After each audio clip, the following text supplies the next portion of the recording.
घर की क्वीन चिंकी। आज संडे था और गट्टू चिंकी पापा अभी तक सो रहे थे, लेकिन मम्मी को आज बाहर जाना था, इसलिए वो खुद जल्दी से उठकर बाकी सबको भी उठा देती है। क्या हुआ मम्मी, आपने हमें जल्दी क्यों उठा दिया? हाँ, आज तो संडे है, आज तो हमें देर तक सोना था। देखिए, आप सब भूल गए ना, आज संडे है, इसीलिए मुझे अपनी फ्रेंड से मिलने जाना है और मैं कल सुबह ही लौटूंगी।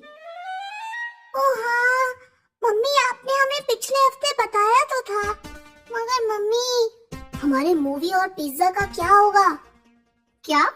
हाँ मम्मी, आज हम सबका घर पे साथ में मूवी देखने और पिज्जा खाने का प्लान था। अरे हाँ, ये तो मैं भूल ही गई थी, लेकिन बच्चों मेरा जाना जरूरी है, मैंने अपनी फ्रेंड को प्रॉमिस किया है ना।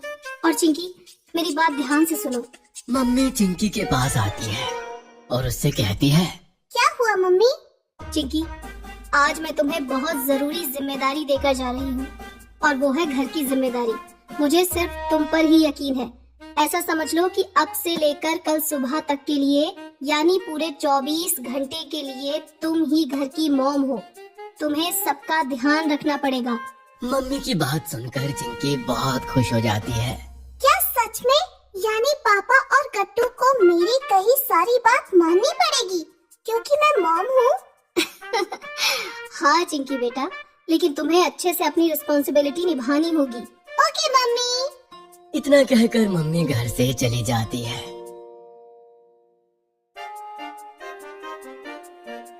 गट्टू और पापा तो अभी भी नींद में ही सोफे पर बैठे हुए थे। ये देखकर चिंकी भागकर मम्मी के कमरे में जाती है और उनका एक दुपट्टा लेकर बाहर आ जाती है। अरे चिंकी, तुम ये क्या कर रही हो? गट्टू, अब कल सुबह तक के लिए मॉम मैं हूँ और आप दोनों को मेरी बात माननी पड़ेगी। इतना कहकर चिंकी दुपट्टे को एकदम ऐसे कमर पे बांध लेती है जैसे मम्मी बांधती है। फिर वो पापा और गट्टू से कहती है, गट्टू चलो उठो, तुम जाकर हमारे रूम की सफाई करो और पापा आप लिविंग रूम और अपने रूम की सफाई करिए। सुबह उठकर हमें सबसे पहले घर को साफ करना चाहिए। मम्मी भी यही करती है। तब तक मैं किचन में जाकर नाश्ता बनाती हूँ। ओहो, लगता है आज चिंकी हम दोनों से खूब काम कराएगी गट्टू। और हमें करना भी पड़ेगा पापा, क्योंकि मम्मी ने अपनी जिम्मेदारी खुद चिंकी को दी है। पापा और गट्टू जल्दी से उठकर चिंकी का बताया काम करने में लग जाते हैं। उतनी देर में चिंकी किचन में जाकर अपने स्पेशल सैंडविचेस रेडी कर लेती है और साथ में वो सबके लिए कॉफी भी बनाती है। अरे वाह चिंकी, तुमने तो बहुत अच्छा नाश्ता बनाया। और काम करने के बाद नाश्ता करने में और ज्यादा अच्छा लग रहा है। थैंक यू पापा। थैंक यू गट्टू। वैसे मैं सोच रही थी कि भले ही मम्मी चली गई हो, बट हम अभी अपनी पिज्जा और मूवी का प्लान एंजॉय कर सकते हैं। क्या? कैसे चिंकी? बस उसके लिए आप दोनों को मेरी सभी बातें माननी पड़ेगी। ठीक है चिंकी, क्यों नहीं, पर मुझे लगता है कि मम्मी के बिना हम सब कुछ रेडी नहीं कर पाएंगे और मुझे तो पिज्जा बनाना आता ही नहीं। टेंशन मत लीजिए पापा। लास्ट टाइम जब मम्मी ने पिज्जा बनाया था तो मैं उनके साथ किचन में थी।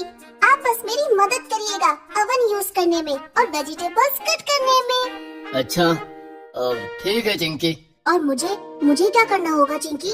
गट्टू, जब मैं और पापा पिज्जा रेडी करेंगे तब तुम्हें लिविंग रूम में मूवी की तैयारियां करनी होंगी, जैसे मूवी की सीडी लगाना और सोफे के नीचे जमीन पर मैट्रेस बिछाना। हम वहीं बैठकर मूवी देखेंगे ना। Okay Chinki, done. फिर क्या था, नाश्ता करते ही तीनों लोग अपने अपने काम पर लग जाते हैं। पहले तो पापा मार्केट जाकर पिज्जा बनाने का सारा सामान ले आते हैं। उसके बाद चिंकी उन्हें सब बताने लगती है। पापा, पहले मम्मी इस पिज्जा ब्रेड पे पिज्जा सॉस लगाती है। अब ओके, लगा दिया चिंकी। हाँ, अब इसके ऊपर हमें वेजिटेबल्स रखनी है और हाँ, पनीर भी, मुझे वो बहुत पसंद है। ओके चिंकी, अब चीज। हाँ, और फिर हमें इसे ओवन में रख देना है। Okay, done. और हाँ पापा, गट्टू को सिर्फ कॉर्न पिज्जा पसंद है, तो हमें उसके लिए कॉर्न पिज्जा अलग से बनाना पड़ेगा, ठीक ऐसे ही। हाँ, मैं अभी रेडी कर देता हूँ। इतने देर में उधर गट्टू ने लिविंग रूम में सारी तैयारियां कर दी थी और चिंकी ने पिज्जा के साथ साथ पॉपकॉर्न भी बनाए थे। सारे स्नैक्स रेडी होते ही चिंकी और पापा लिविंग रूम में ले आते हैं। अब सब मैट्रेस पे बैठकर मूवी एंजॉय करने लगते हैं। मुझे ये मूवी कब से देखनी थी। वैसे ये पिज्जा कितना यमी बना है, एकदम मम्मी जैसा। हाँ भाई, चिंकी ने जो बनाया है अच्छा तो होगा ही। थैंक यू पापा गट्टू। फिर गट्टू, चिंकी और पापा साथ में पिज्जा खाते हुए मूवी एंजॉय करते हैं। जैसे ही मूवी खत्म होती है, पापा कहते हैं, अब तो बहुत नींद आ रही है, अब क्यों ना हम सब सो जाएं। लेकिन चिंकी जल्दी से उठकर मैट्रेस के आसपास गिरे पॉपकॉर्न साफ करने लगती है। नहीं नहीं पापा, पहले हमें किचन और लिविंग रूम साफ करना चाहिए। मैं जा रही हूँ डिशेस वॉश करने, क्योंकि हमने किचन में बहुत सारे बर्तन गंदे किए हैं। तब तक आप दोनों लिविंग रूम में ये मैट्रेस हटा दीजिए और यहाँ की सफाई कर दीजिए। चिंकी ये कहकर किचन में डिशेस वॉश करने चली जाती है। इसके बाद वो पूरा किचन साफ करने लगती है। इधर गट्टू और पापा को भी चिंकी के कहने पर सफाई करनी पड़ती है। पापा, चिंकी तो वाकई में मम्मी की तरह एकदम रिस्पॉन्सिबल बन गई है। हाँ गट्टू, मुझे तो ये देखकर बड़ा अच्छा लगा। हाँ पापा। तभी चिंकी वहाँ आ जाती है। हाँ, सारा काम हो गया, मगर मैं तो बहुत थक गई। मम्मी वाकई में कितनी मेहनत करती है, उनके जैसा कोई नहीं। ये तो तुमने एकदम ठीक कहा चिंकी, कि मम्मी जैसा कोई और नहीं, मगर तुम बिल्कुल मम्मी जैसी हो। पापा की ये बात सुनकर चिंकी को बड़ा अच्छा लगता है। जब रात में सोने का समय होता है तो गट्टू धीमे से चिंकी से कहता है, चिंकी, मुझे तो नींद आ रही है। मम्मी हमेशा हमें स्टोरीज सुनाती थी, मुझे तो उनकी बड़ी याद आ रही है। अरे तो उसमें क्या गट्टू, आज मैं तुम्हें स्टोरीज पढ़कर सुनाती हूँ, मेरी इस नई स्टोरी बुक में से। क्या सच में चिंकी, तुम सुनाओगी? Thank you.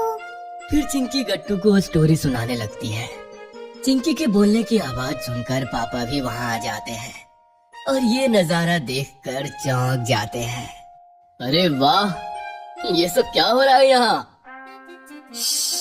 पापा, आप भी आकर गट्टू के साथ लेट जाइए, मैं आप दोनों को स्टोरी सुनाऊंगी एकदम मम्मी की तरह। फिर पापा शांत होकर गट्टू के साथ लेट जाते हैं। तो एक बार एक जंगल में एक भालू था। भालू की दोस्ती एक परी से हुई, जिसने भालू को बताया कि वो बिल्कुल भी बुरा नहीं दिखता, बल्कि बहुत अच्छा दिखता है। थोड़ी देर में चिंकी देखती है कि पापा और गट्टू सो गए थे। फिर वो भी उनके साथ ही सो जाती है। इस तरह से चिंकी पूरे 24 घंटों तक के लिए मॉम बनती है और अपनी जिम्मेदारियां अच्छे से निभाती है।